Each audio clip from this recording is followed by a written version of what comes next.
Tricyclic antidepressants, or TCAs, are one of the common causes of a fatal drug overdose. They have a narrow therapeutic window, so they can be fatal at relatively lower doses, and single-tablet fatalities have been reported. Their most serious effects are cardiovascular and central nervous system instability. Patients have the potential to deteriorate quickly. Most poisoning presentations are from an acute ingestion.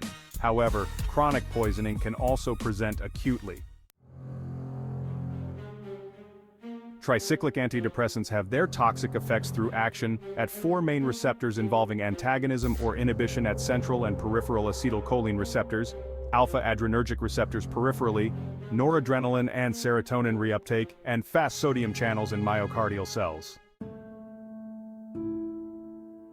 Tricyclic antidepressants include amitriptyline, imipramine, nortriptyline, doxepin, dothepin, and clomipramine. Pharmacokinetics.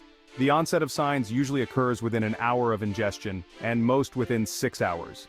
Absorption of TCAs can be unpredictable due to the anticholinergic effect causing delayed gastrointestinal transit time.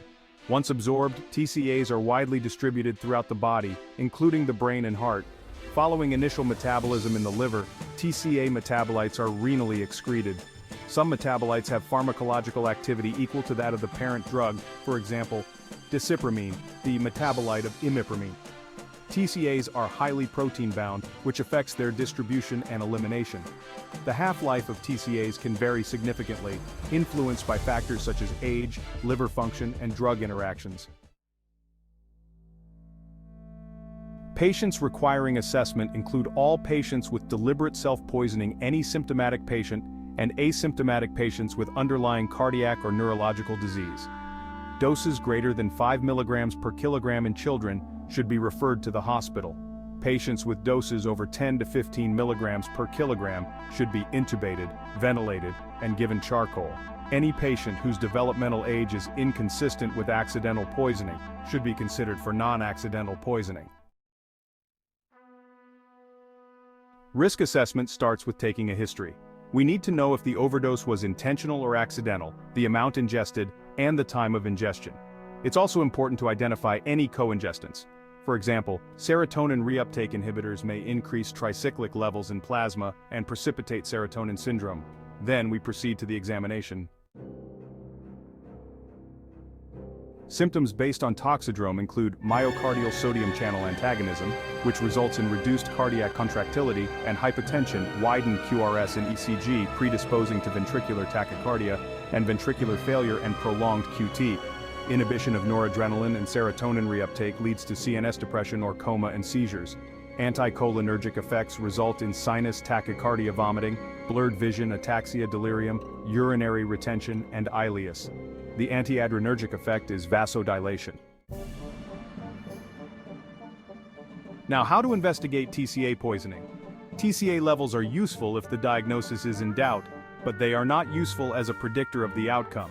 An ECG should be done on admission and repeated if abnormalities are found. For example, a QRS greater than 100 milliseconds is associated with seizures, and a QRS greater than 160 milliseconds is predictive of ventricular arrhythmias. It's also important to check the paracetamol level in case of co-ingestion, the glucose level if there is a reduced GCS, and blood gas to look for acidosis. ECG features of sodium channel blockade include a prolonged QRS interval, where greater than 100 milliseconds is predictive of seizures and greater than 160 milliseconds is predictive of ventricular tachycardia. You might also see a large terminal R wave in AVR and an increased RS ratio greater than 0.7 in AVR. QT prolongation is noted secondary to potassium channel blockade, but also due to the widening of the QRS. Now, how to manage the patient with TCA poisoning. First is resuscitation. Look for CNS depression. Even a GCS of 12 requires prompt intubation and hyperventilation, aiming for a pH of 7.5 to 7.55. Pre-intubation and on arrival, it is vital to get an ECG to look for signs of toxicity, which may include the widening of the QRS, a large terminal R wave in lead AVR, an increased RS ratio greater than 0.7 in AVR, and QT prolongation. If these are present, give sodium bicarbonate at 1 to 2 millimoles per kilogram until the effect is seen. This is because, even during the quickest of intubations, you will cause a state of acidosis, which will exacerbate TCA toxicity. Now for ventricular dysrhythmias. Sodium bicarbonate 2 mmol per kilogram IV, repeated every 1 to 2 minutes to restore a perfusing rhythm. Multiple doses may be required. It's unlikely that defibrillation will work. Lignocaine 1 to 1.5 mg per kilogram I4 is third line when the pH is greater than 7.5. Type Ia antidysrhythmic agents such as procainamide, amiodarone, and beta blockers are contraindicated.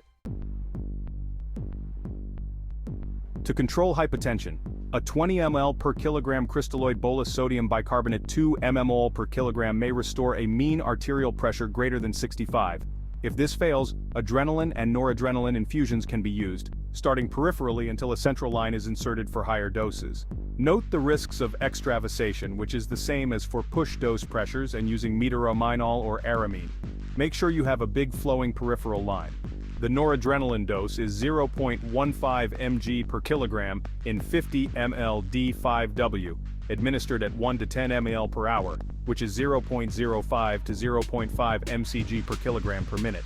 The adrenaline dose is 0.15 mg per kilogram in 50 ml D5W, also administered at 1 to 10 mml per hour, which is 0.05 to 0.5 mcg per kilogram per minute. Seizures. First, check that the patient is not in a dysrhythmia.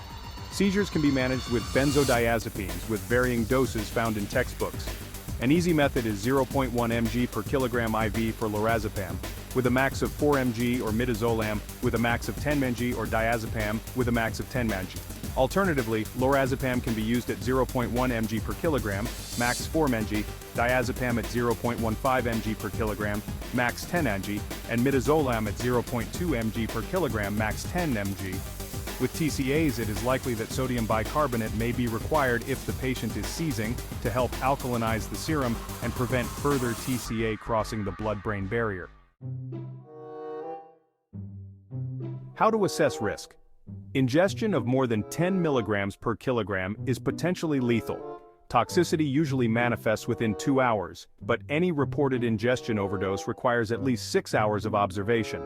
Less than 5 milligrams per kilogram results in minimal symptoms. 5 to 10 milligrams per kilogram can cause drowsiness and mild anticholinergic symptoms. More than 10 milligrams per kilogram may lead to hypotension, seizures, cardiac dysrhythmias, and coma. Rapid progression might mean the anticholinergic phase isn't seen. Ingesting more than 30 milligrams per kilogram leads to severe toxicity, prolonged coma lasting over 24 hours, and cardiac instability.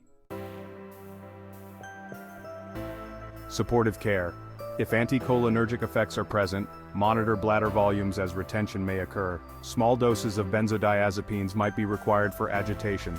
Intubated patients need to be hyperventilated to maintain a pH between 7.5 and 7.55. When to admit or consult? Admission should be considered for all adolescent patients with an intentional overdose. Symptomatic patients, those with an overdose in the presence of cardiovascular or neurological disease, and those with co-ingestion of cardiodepressant medications or MAO inhibitors. Consider transfer to a tertiary center for patients with significant CNS depression or seizures, any cardiovascular instability, or if the patient requires care beyond the comfort level of the current hospital. Discharge criteria. The patient should have a normal Glasgow Coma Scale score and a normal ECG. A period of observation for 6 hours is required if the patient is stable. For deliberate ingestion, a risk assessment should indicate that the patient is at low risk of further self-harm in the discharge setting.